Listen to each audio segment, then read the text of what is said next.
Hi, folks. It's Voss here from the ChrisVossShow.com, the ChrisVossShow.com. Hey, we're coming here with another great podcast.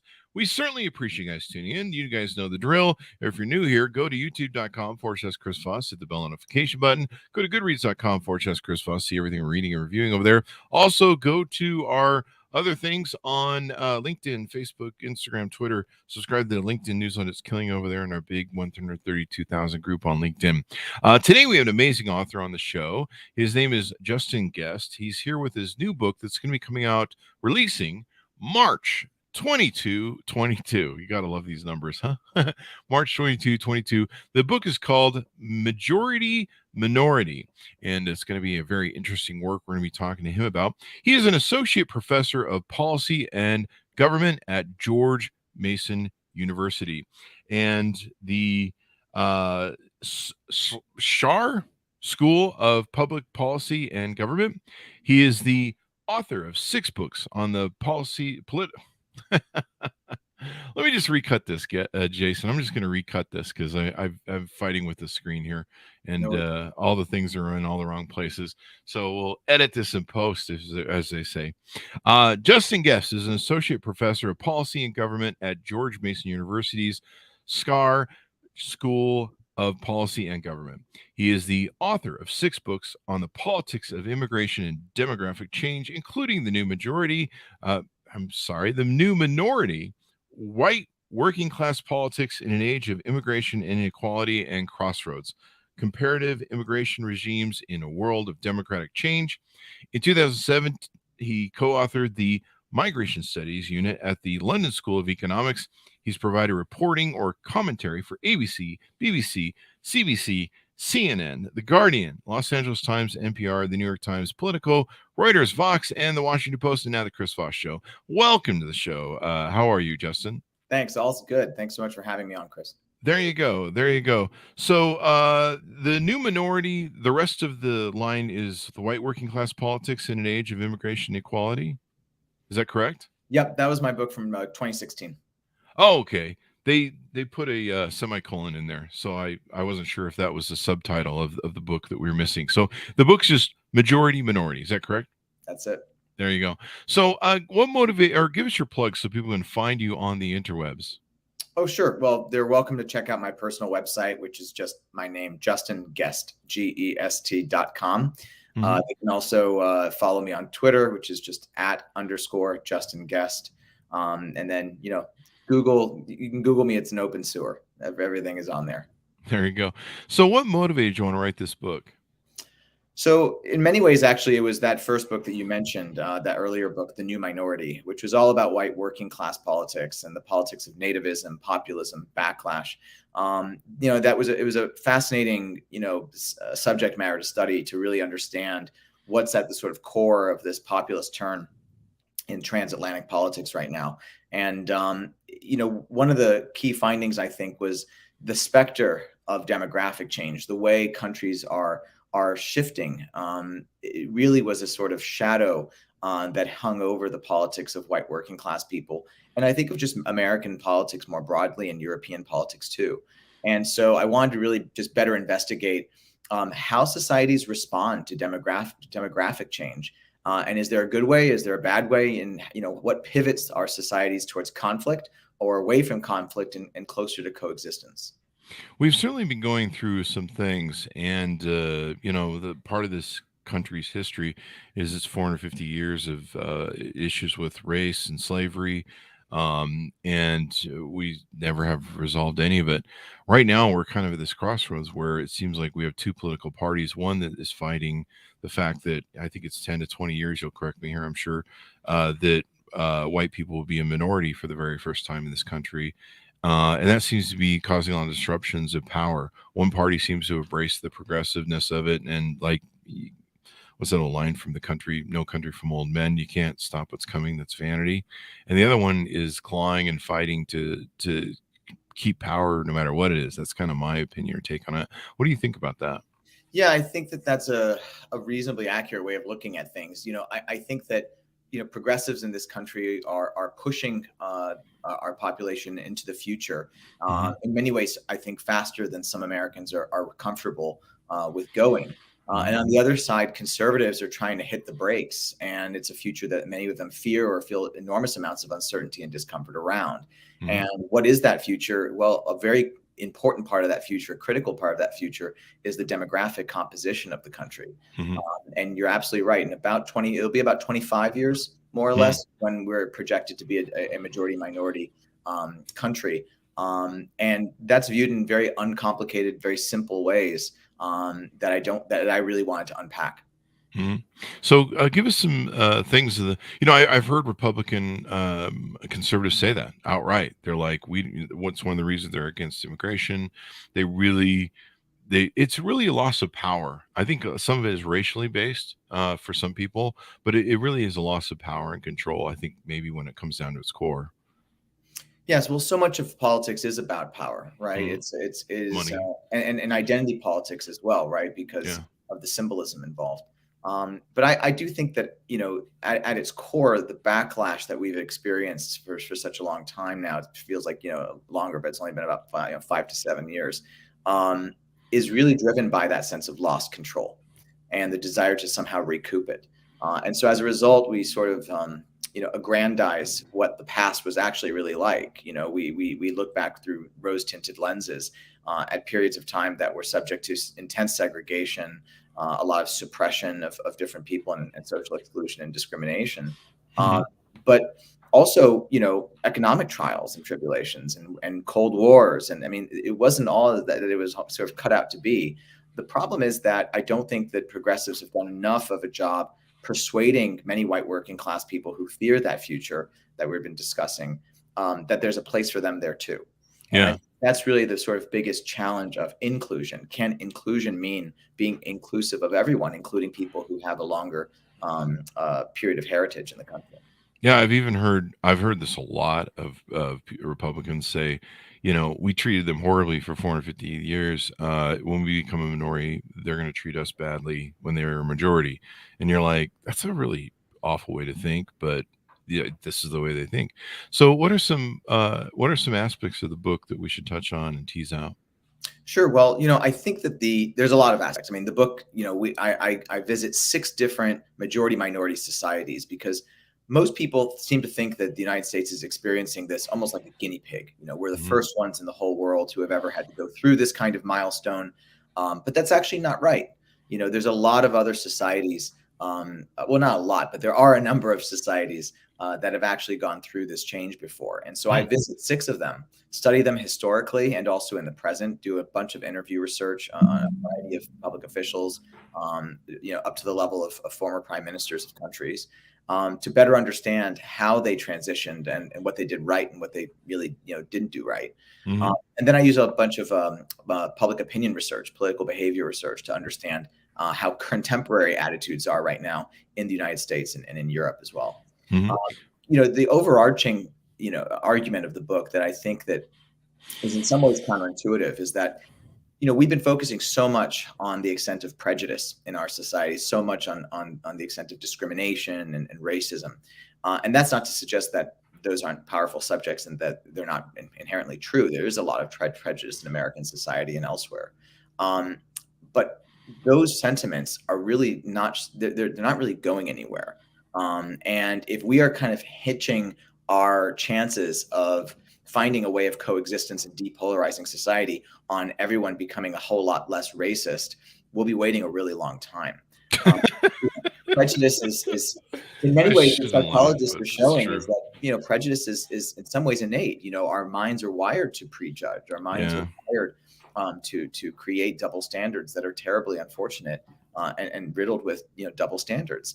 And so the question is, what can we do thinking of prejudiced and discriminatory public opinion as a sort of bedrock that change has to take place upon? We have to get better. We have to learn to coexist despite all those things, not prioritizing the complete eradication of prejudice before we actually make progress. And so what the book does is it shows what societies have done, all of which, by the way, were subject to large amounts of prejudice, and how they were able to overcome it in the ones that do, and how they inflamed those racial politics, those religious politics inside of their respective societies. Yeah, it's really interesting. You talk in your book about several different things here, and I had some of that on my mind.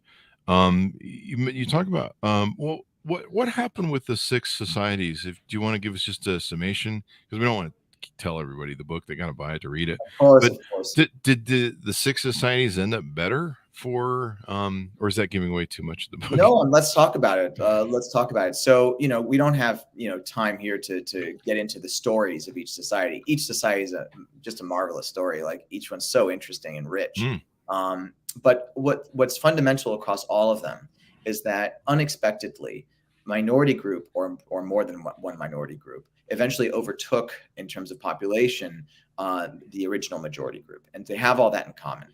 What happens after that is really a matter of governance, and they mhm, governed it differently. So I have six societies that we're looking at, two that are subject to a lot of suppression, social exclusion, places where the national identity effectively ignored part of the population. And mhm, that's Singapore, and that is Bahrain.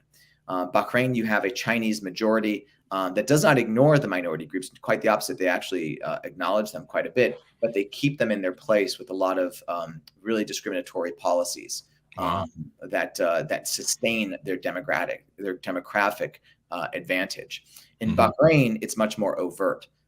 You have a society that is divided across along sectarian lines of mm, Islam. Then you have two societies that are democracies and that kind of resemble some of our politics at times in Trinidad and Tobago and Mauritius. mhm, All of these are island nations, and these two, they're split between people of African origin and Indian origin. And one group overtakes the other in each situation.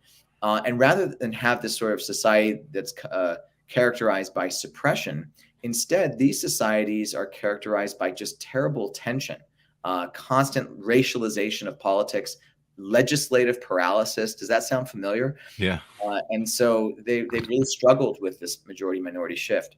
Mhm, And the last two societies are familiar to us. One is historic New York, which actually used to have sovereign control over its immigration policy up until 1882.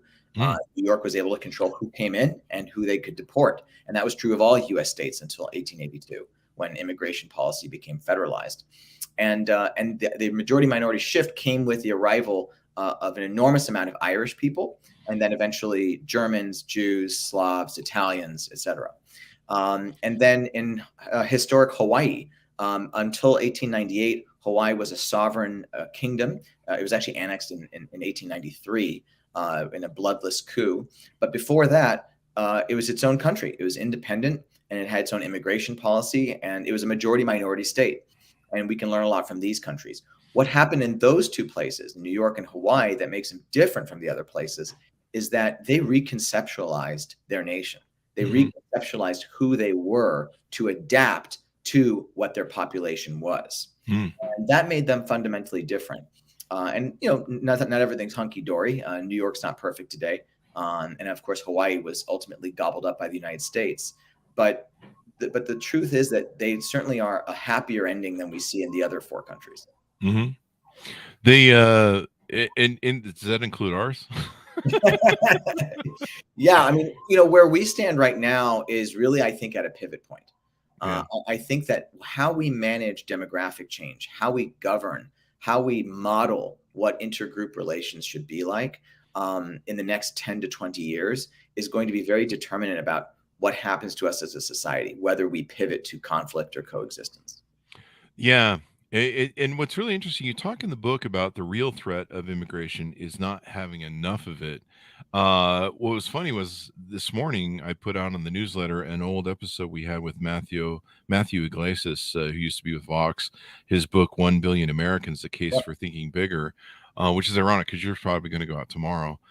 This show on the LinkedIn newsletter, and so talk to us about why that's important because he really blew my mind with what he talked about in the book, and I'm sure you have the same.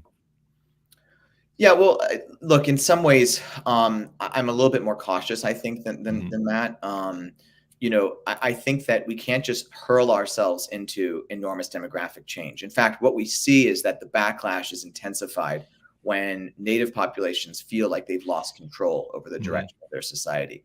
And Mhm. so, just throwing ourselves face forward into, transformative demographic change usually does not work out well, even if it makes sense in sort of economic theory. Mhm. Which, economically, it would be a boon. We need immigrants desperately in the United States. Yeah. They're engines of growth and innovation, and they also are important for labor supply and aging distributions. Yeah. And I know that's, what Matt's main points are. But I'm very concerned about backlash and the paralyzing effect that it has on our social relations and our Mhm. politics. Yeah. So, in many ways, what my book does is give a little bit of pause and recognizing the incredible power of nationalism Mhm. and of people who want to hit the brakes. And so we have to navigate that. We can't pretend, like everyone is just going to blindly accept what happens with the population composition. People notice, and it makes many people feel uncomfortable, and that's unfortunate. And it's not ideal. But it's something that we have to respect if we want to actually see progress made. Yeah. We're declining. We're declining society. We're declining. We're almost I would call us an empire on the downside, like any other empires. I mean, China, he makes the case in his book, and China's, what, 1 billion, 2 billion people, something like that, or is it 6 billion? About I don't know. about 1.4. 1.4. I think 7 billion people are Yeah. on the planet. It's Monday. So his case is that we need to expand. We achieved everything we've achieved so far, being quote unquote the greatest country on earth. Take that with a wink and a nod. But part of it was because we were the greatest economy in the world. And now we're not, or we won't be, and China will eclipse us with that. And really, the only way it can grow. I mean, you look at what we're going through right now, where we had a lot of the baby boomers and 50 years older just cash in their retirement and go on. Hey, I want to go live my life, and I want to be tied to a job. We certainly could use some immigrants to deal with some of the things we're doing everywhere in my town. Here in Utah, things have had to close early. 24-hour stores aren't open 24 hours anymore. Everywhere you go, there's a sign begging. There's like one restaurant I go to, they have a sign offering $100 bonus to me, any consumer who comes by, if they refer somebody who works there. $100 bonus. I'm like, geez, I can get free dinner. You can get a lot of fried chicken for that. You can, yeah. So, but you talk about how this backlash, maybe one of those aspects you talk about in the book is how a majority of Latinos, I think, especially in Florida, the Cuban population voted for Donald Trump in 2020. So it doesn't always work to our favor.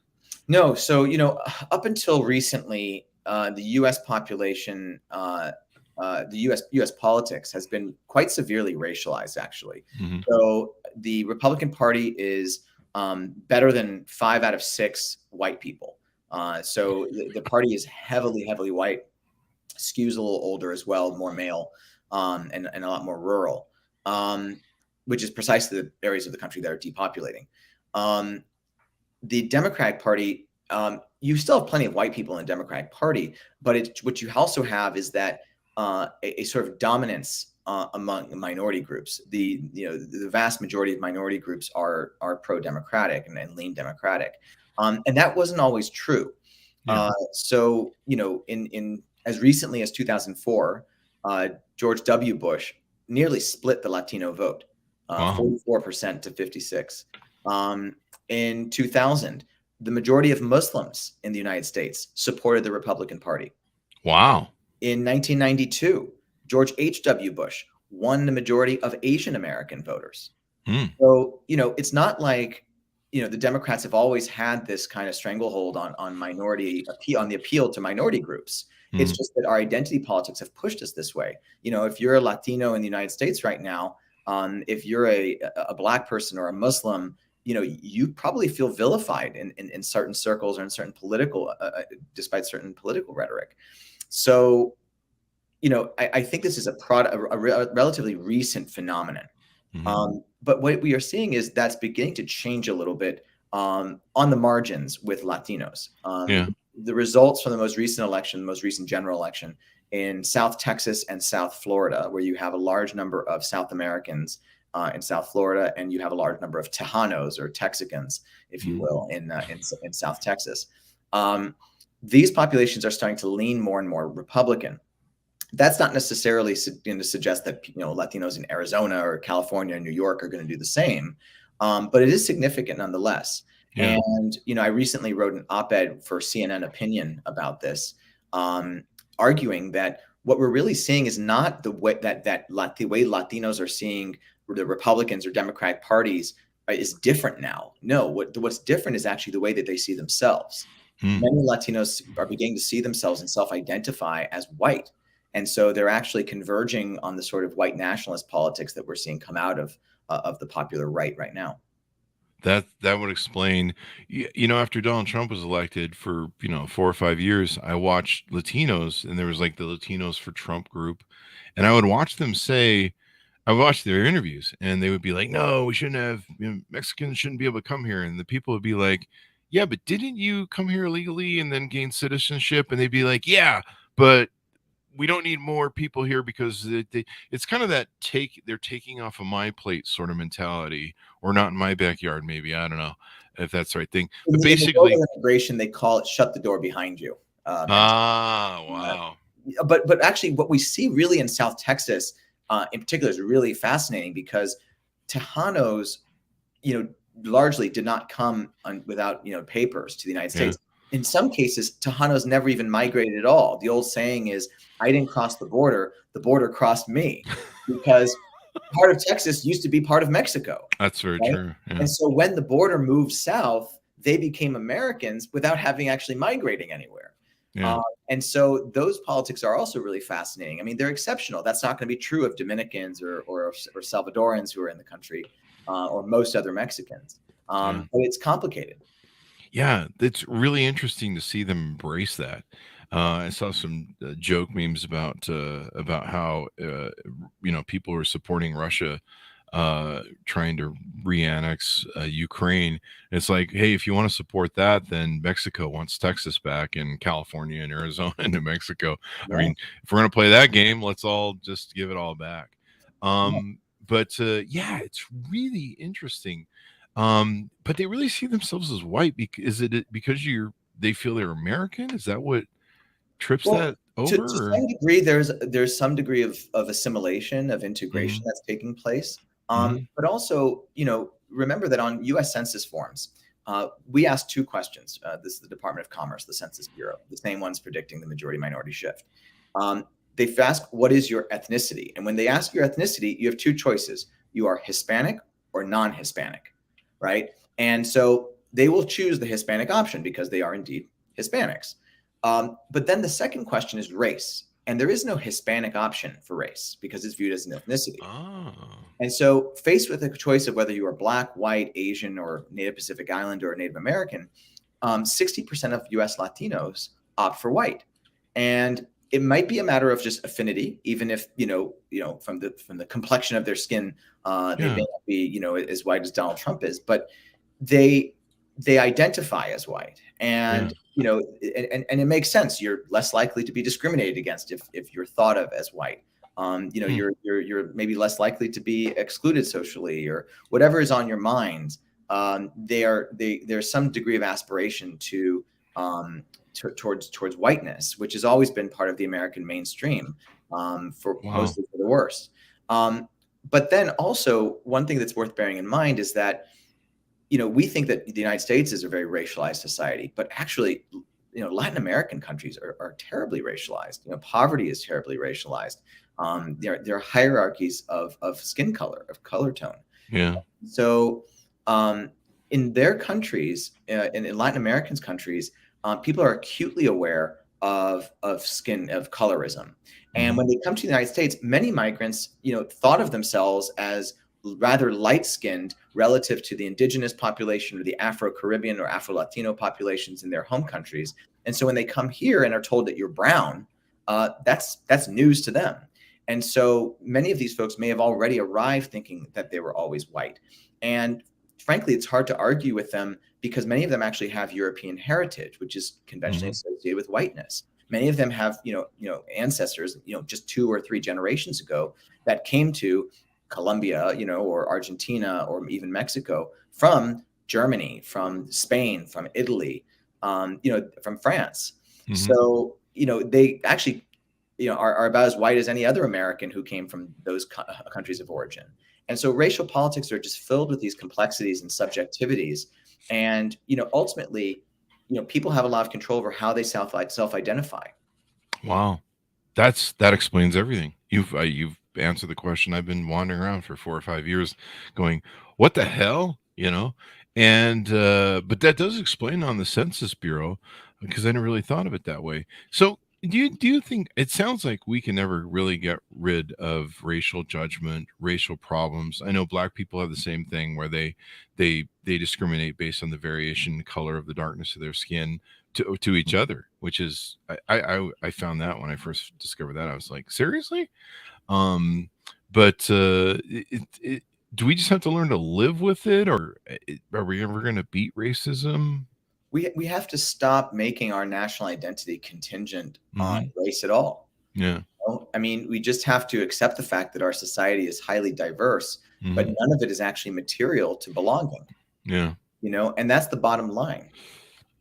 We have to. I suppose our biggest problem is the politicians. I remember there's this great picture of it's a drawing, a political cartoon, and it shows like a rich guy who looks like Rupert Murdoch, and he's got like a whole pile of coins in front of him, giant pile.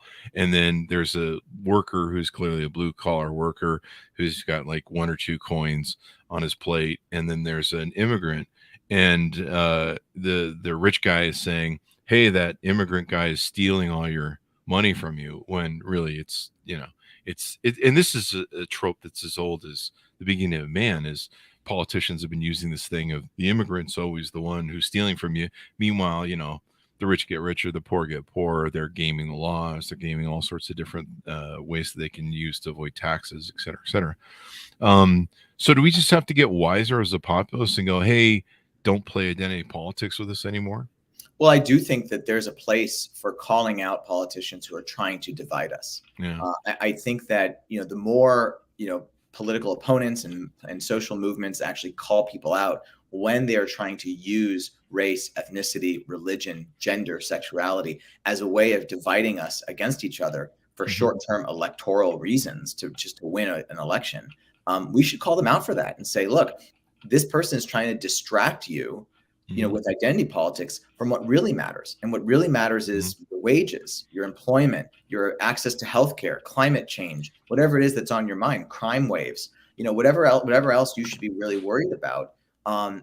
These kinds of politics are absolutely distracting.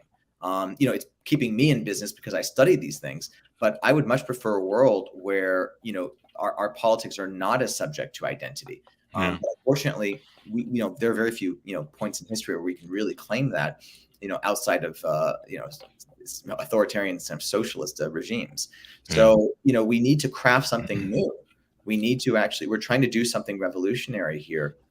If we're trying to build a society that's driven through a civic identity rather than an ethnic or religious identity. And the one thing you talk about is self-identified Republicans change their opinions when they listen to Sean Hannity. What does that mean?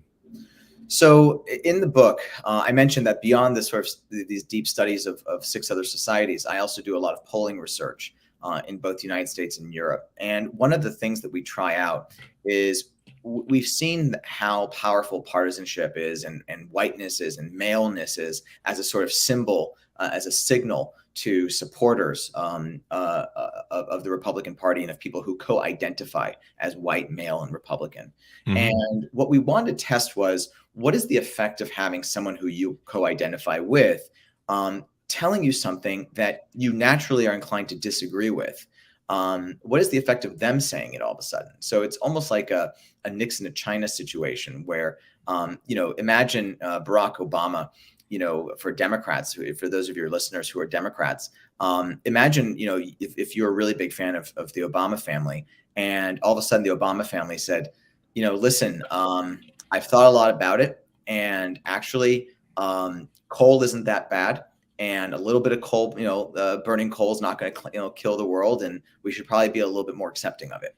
Now, that's anathema to most Democrats, surely. But when the Obama family, endorses it, it actually makes people open their ears to it and consider it. On the flip side, what we wanted to try out is what would happen if someone who is a hardcore Trumpist like Sean Hannity were to endorse a much more moderate approach towards immigration reform, granting citizenship to the undocumented, trying to have a much more open policy towards immigrants. And to our surprise, and it was a very pleasant surprise, he moves the needle. People like Sean Hannity and other, white male Republicans that we tested out were able to move the needle on a political attitude that is actually almost hardwired into the Republican Party right now. Yeah. And when I say move the needle, it really is a moving of the needle. It's just a small marginal effect. But that's just from a 30-second intervention. Wow. And so it really is remarkable. The power of these influential leaders can hold. And that's why I have hope that with the right leaders in place, they can cultivate support from people who, people who are more nativist already identify with. Definitely. I Fox News is on at my gym, and so when I'm in the locker room, I have to put up with hearing it because they have it blasting in the thing. I think I'm going to figure out how to change it with my phone, the channel. But every time I go in there, especially on the recent week or two where Trump had a lot of legal problems, every time I go in there, they're just like obsessed with Black Lives Matter. Like it's just a complete trope running. And I'm really good at listening to words and understand how they're manipulative. And they're really good at like being able to deliver stuff and putting all the right trope words and code words in. And like even when they do interviews that they claim to be very down the middle or something, or an interview, you'll see, especially Tucker Carlson is good at this. He's like good at injecting words, and even the person that they're usually interviewing doesn't catch what the messaging he's really trying to send, and he's really good at messaging, and not in a healthy way for the country. But that really goes by a lot of people. And yeah, the power of Fox News and its ability to just turn these people into zombies. What's interesting to me is you see the same thing, from what I understand, going on in Russia right now. A lot of the old people who are the Fox News type demo in Russia believe the TV shows that are telling them that, oh, Ukraine is some sort of bad actor, and yeah, we have to do this, and they're believing the lie. And so like somehow we've got to get rid of that media, or I don't know how we deal with that media. No, we can't get rid of it, Chris. We gotta succeed despite their presence. They're not going anywhere. We need to find ways to reach people in a way that disarms what propagandists and fear mongers are doing, because we can't just wish them away. And in fact, actually, what I would actually say, I would say something pretty counterintuitive. When you see Fox News on at your gym, listen, I would actually not change the channel. I would want to know what my fellow Americans are listening to, what they find persuasive, what mobilizes them.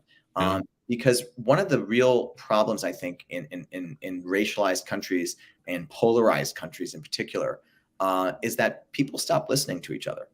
Yeah. They're not having enough contact with one another. And so it's easier and easier to vilify the other side when we have no appreciation for how they're thinking. And we may find what they're thinking vile, and it may be based on falsehoods and completely, baseless. But it's beside the point to the one I'm making, which is that we need to understand what other people feel and show some degree of empathy if we're going to actually engage in some kind of movement towards coexistence. I think definitely empathy is more what we need. And yeah, you bring up a good point. I do learn a lot about what's going on. It helps me combat some of my communication and how I talk and what goes on. We need a society that's just smarter. This reminds me of the George Carlin quote: think about how stupid the average person is and realize half of them are dumber than that. Somehow we need better education in this country, and of course that's why we do the podcast and have people like you on, and hopefully we influence people to read books and learn more And, you know, they don't even have to read books, although I would love it if they checked out the book, and I think they'll have a great time with it. But, you know, if they just want to kind of dip their toe in the water, that's why I write op-eds and commentary pieces, you know. Yeah. I just had one come out today in the Washington Post, and I mentioned my piece in CNN. And, you know, these pieces give folks an opportunity to sort of, you know, just get a little frozen yogurt taster before they decide to go for the whole ice cream cone. Yeah. I mean, we've had a lot of authors on. Eddie Glaude Jr. came on, and we did a show where we talked about race and stuff. And I had a lot of white people write me after the show and go, the way I saw you approach it and be open and not be defensive and be, you know, pliable to new ideas or different things that you could do. They go, that really changed my mind on a lot of things. And so a lot of people do learn from these different avenues and venues, like what you're doing and what we're doing here. Anything more you want to touch on in the book before we go out? Gosh, you know, there's a lot in there. And, you know, I think that, you know, I'll leave it to the imagination of your viewers and your listeners to explore some more. But what I will say is that this is the greatest social challenge that is facing our country and in the next generation. If we get this right, a lot of other good things follow. It's the bedrock of our politics. It's our population. It's who we are. So when we say we, the people, this is the we part. And we need to get that right, and everything else will fall into place. If we don't get it right, I think the stakes are really high here, and the consequences could be grave. And so, you know, it's a fun subject matter, and it's something that everyone can relate to. But it's something that I think we all need to take seriously. And if my book can be a sort of gateway into thinking about these things more seriously, then I'm thrilled. That's awesome. That's awesome, Sauce. Yeah, I mean, we really were faltering towards authoritarianism and fascism.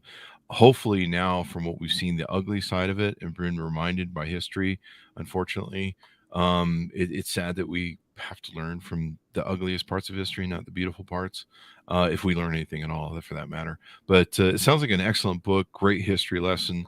And, you know, like I always say, the one thing man can learn from his history is man never learns from his history.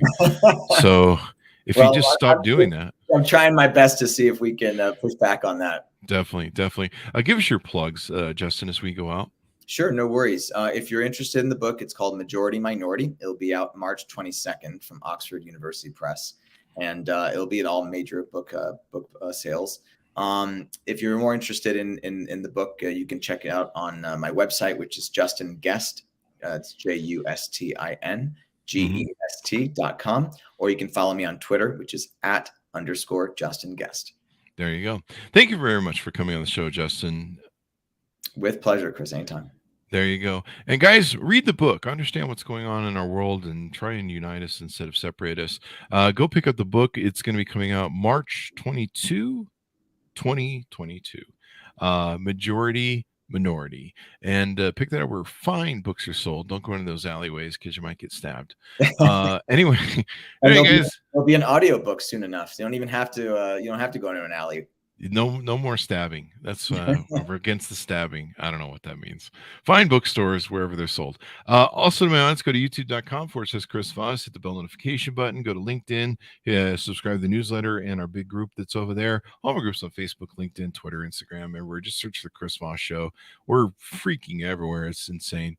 And thanks for tuning in. Be good to each other. Stay safe, and we'll see you guys next time.